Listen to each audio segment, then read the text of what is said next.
Hey everyone, this is Anjali Sharma. Welcome back to my channel. हमने जो है सीरीज स्टार्ट की है नीट 2026 पेपर को हम डिस्कस कर रहे हैं। और इसके डिस्कस करने का तरीका हमारा इस तरीके से रहेगा कि सबसे पहले हम जो है कंसेप्ट को समझेंगे। तो जो कंसेप्ट हम समझ रहे हैं वो प्योरली आपका एनसीईआरटी बेस्ड रहेगा। तो हम कंटेंट के थ्रू हम इस चीज़ को एनालाइज करेंगे कि जो हमारा क्वेश्चन है क्या वो सिर्फ एनसीईआरटी रीड करके क्वेश्चन सॉल्व हो रहा है या नहीं हो रहा है। आज का जो हमारा क्वेश्चन है, which of the following are characteristics of prokaryotic cell. Ribosome are made up of 50s 30s subunit. They can have plasmid, they contain mesosome, they have peroxisome, and these are the option given below. And आपको इसमें क्या choose करना है, हमें इसमें correct answer देखना है। ठीक है, हमें इसके अंदर किस चीज़ को चूज करना है। सबसे पहले तो करेक्ट हमने देखना है। यहाँ पे स्टूडेंट मोस्टली क्या करते हैं, गलती करते हैं। तो यहाँ पे इसको अंडरलाइन करो कि हमने करेक्ट आंसर देखना है इन चारों में से। तो जो आपका प्रोकैरियोटिक सेल है, हम उसको समझेंगे कि प्रोकैरियोटिक सेल क्या होते हैं, प्रोकैरियोट्स क्या होते हैं। So this is a prokaryotic cell, right. तो सबसे पहले तो हम ये समझते हैं बेटा कि सेल क्या होता है। सेल जो है एक स्ट्रक्चरल एंड फंक्शनल यूनिट होती है किसी भी लिविंग ऑर्गेनिज्म के बारे में। वी ऑल नो दैट, ठीक है। सेल क्या है, सेल जो है एक स्ट्रक्चरल एंड फंक्शनल यूनिट होती है। स्ट्रक्चरल भी है, फंक्शनल यूनिट भी है ऑफ लिविंग ऑर्गेनिज्म, चाहे मैं हूँ चाहे आप सभी हैं। ठीक है, सेल जो है यूनिसेलुलर हो सकते हैं। यूनिसेलुलर का मतलब एक सेल से बना हुआ, और मल्टी सेलुलर का मतलब बहुत सारे सेल से मिलके बना होता है।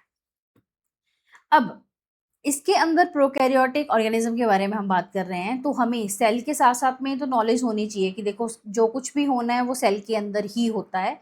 चाहे स्ट्रक्चर हो गया, चाहे उसका फंक्शन हो गया, वो यूनिसेलुलर हो सकता है, मल्टी सेलुलर हो सकता है। हमने इतना समझा। अब हम मेनली बात करते हैं कि जो प्रोकैरियोटिक सेल हैं वो प्रोकैरियोटिक ऑर्गेनिज्म हुआ है। तो प्रोकैरियोटिक ऑर्गेनिज्म को हम कहाँ पे प्लेस करते हैं, क्या उसकी क्लासिफिकेशन होती है। So we already know that कि 2 किंगडम हमने देखा था, 3 किंगडम होता है, देन 4, देन 5 किंगडम होता है। एंड जो 5 किंगडम है that is very very important. So 5 kingdom classification को पहले समझेंगे। 5 किंगडम क्लासिफिकेशन, राइट। जो 5 किंगडम क्लासिफिकेशन है किसने दी थी, आर एच विटेकर ने दी थी। वेरी वेरी इंपॉर्टेंट, किसने दिया है, आर एच विटेकर साहब ने दिया है। कब दिया था, 1969 में। इंपॉर्टेंट होता है because match the following question में भी पूछा जाता है। अब जो 5 किंगडम क्लासिफिकेशन है बेटा, उसमें सबसे पहले जो आता है दैट इज कॉल्ड मोनेरा। ठीक है, मोनेरा के बाद क्या आते हैं, प्रोटिस्टा। प्रोटिस्टा के बाद आएंगे फंगाई। फंगाई के बाद आते हैं आपके plant, means Plantae. And last में आपका आप लोग आओगे दैट इज एनिमिलिया, राइट। सो ये था विटेकर की क्लासिफिकेशन। 5 किंगडम है, कौन कौन से, ये तो आपके फिंगर टिप पे आपके होने ही होने हैं कि 5 किंगडम किसने दिया था, R H Whittaker. Monera, Protista, Fungi, Plantae and Animalia, right. अब ये जो मोनेरा है इसके अंदर हम मेनली पढ़ते हैं जितने भी प्रोकैरियोट्स होते हैं।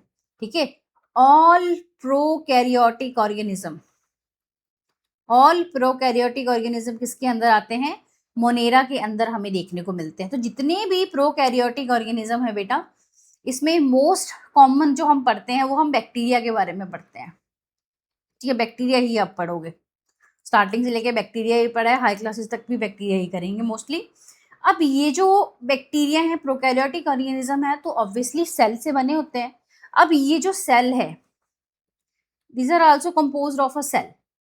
ठीक है, अब सेल भी क्या है आपका, स्ट्रक्चरल एंड फंक्शनल यूनिट, जो हमने बात की कि प्रोकैरियोटिक ऑर्गेनिज्म है वो भी किस चीज से बना हुआ है जी, सेल से ही बना हुआ है। सेल एक स्ट्रक्चरल एंड फंक्शनल यूनिट होती है, उसी के अंदर बैक्टीरिया भी काम करता है, कोई भी ऑर्गेनिज्म काम करता है।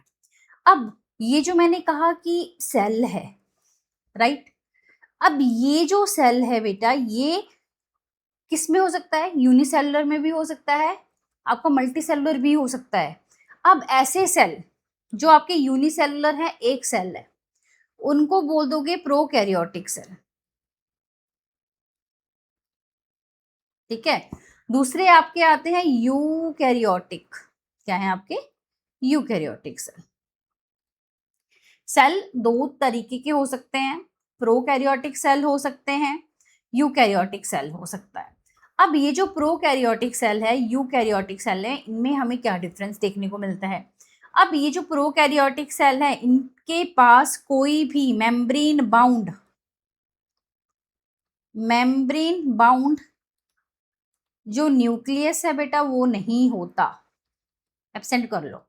इसमें प्रेजेंट होता है मेम्ब्रेन बाउंड न्यूक्लियस। पहला डिफरेंस तो देखो ये आ गया।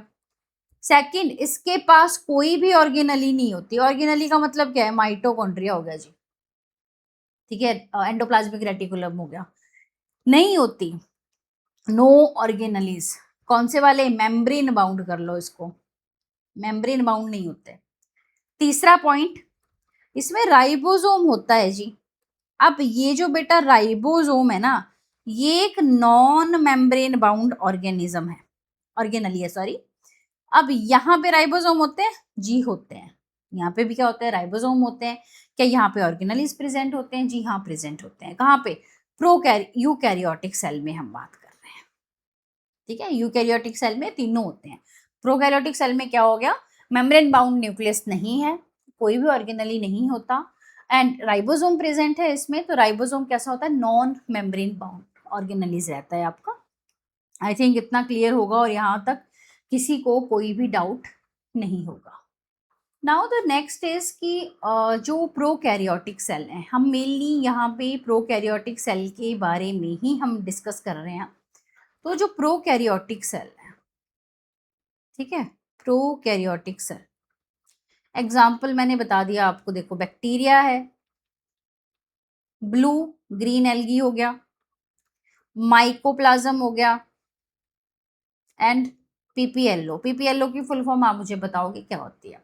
अब ये जो ब्लू ग्रीन एल्गी है ना, यहाँ पे क्या होता है? यहाँ पे पिगमेंट होता है। तो उस पिगमेंट का क्या नाम है? क्रोमेटोफोर्स। क्या है? Chromatophores.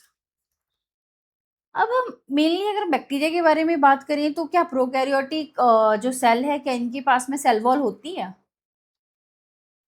This is a very important question कि क्या इसके पास में सेल वॉल है? Yes, cell wall is present, ठीक है, सेल वॉल प्रेजेंट होती है। किसमें नहीं होती है? Except mycoplasma. Very very important, ठीक है। क्या हम में सेल वॉल प्रेजेंट होती है? आप मुझे बताओगे। अब जो जेनेटिक मटेरियल है कैसा होता है इसका? नेकेड होता है। अभी हमने देखा ना कि मेम्ब्रेन बाउंड न्यूक्लियस नहीं है।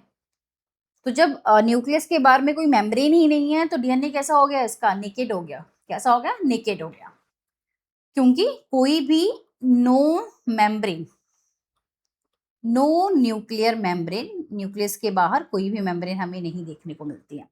अब ये कैसा होता है? सिंगल होता है जी, डीएनए इसका सिंगल है, सर्कुलर है, सिंगल क्रोमोसोम हमें देखने को मिलता है।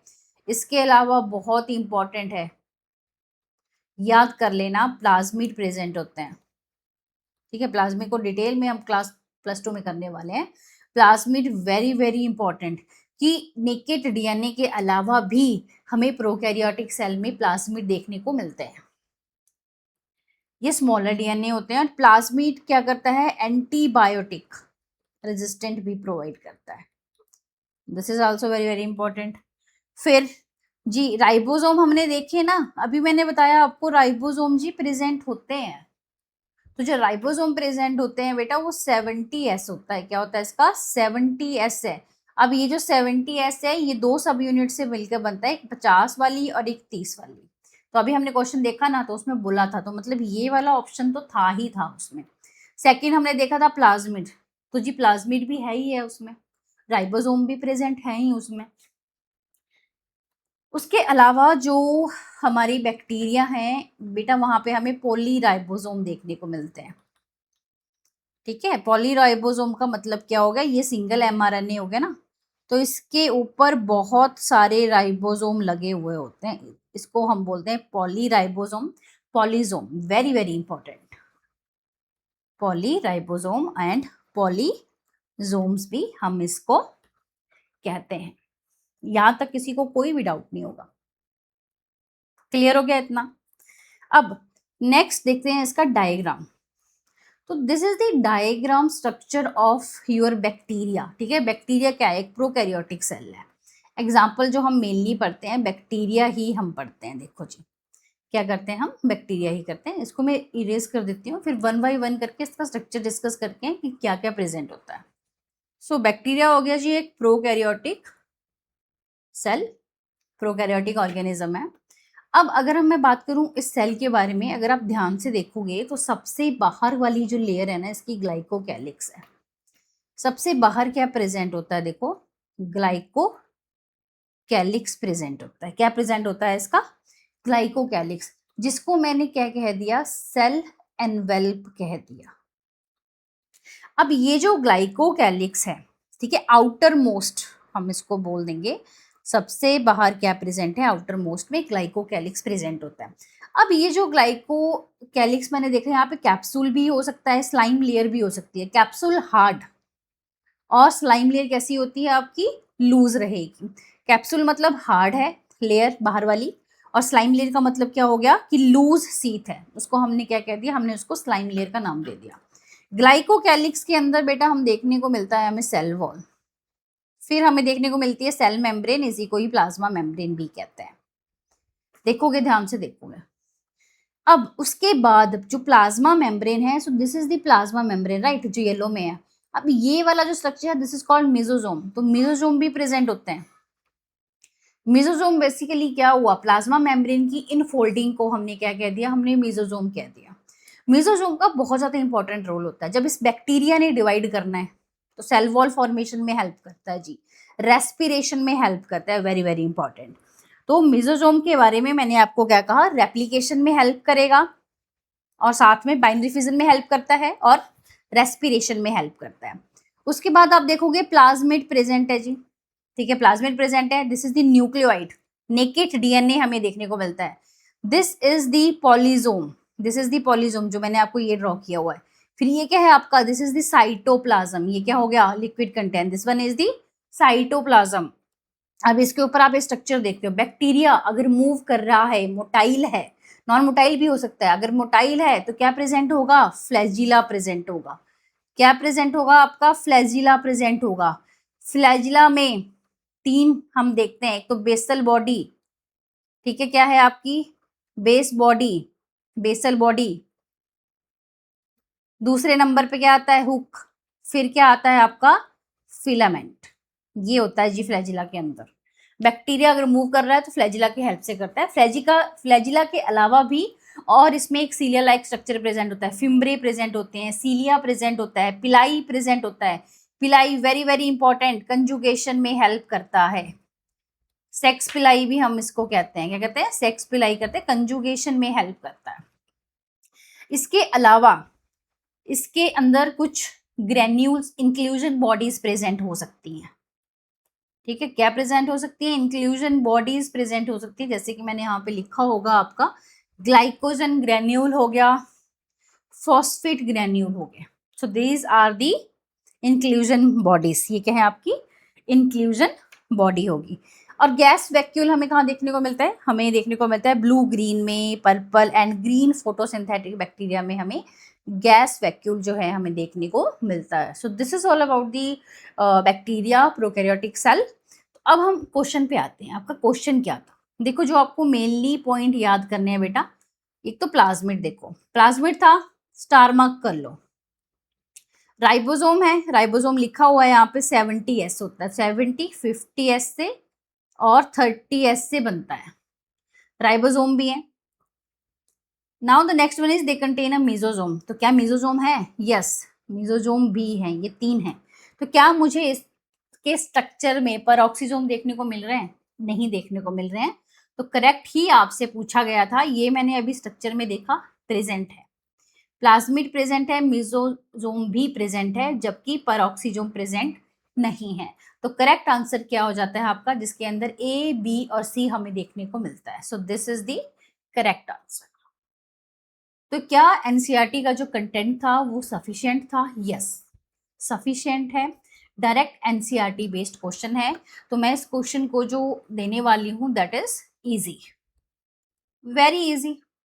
बिकॉज अगर आपने एक बार एनसीईआरटी पढ़ी है तो प्रोकैरियोटिक सेल तो बेटा आप सभी क्लास 9th में भी करते हैं, तो ऐसा नहीं है कि आपने +1 में ही पढ़ा है। अगर आप क्लास 9th में अगर आपने अच्छे से की होगी तब भी आपको इतनी चीज़ें पता होगी इसके स्ट्रक्चर में कि ये चीज़ें प्रेजेंट होती हैं। चौथे का भले ही आपको कोई आइडिया नहीं हो। So thank you so much.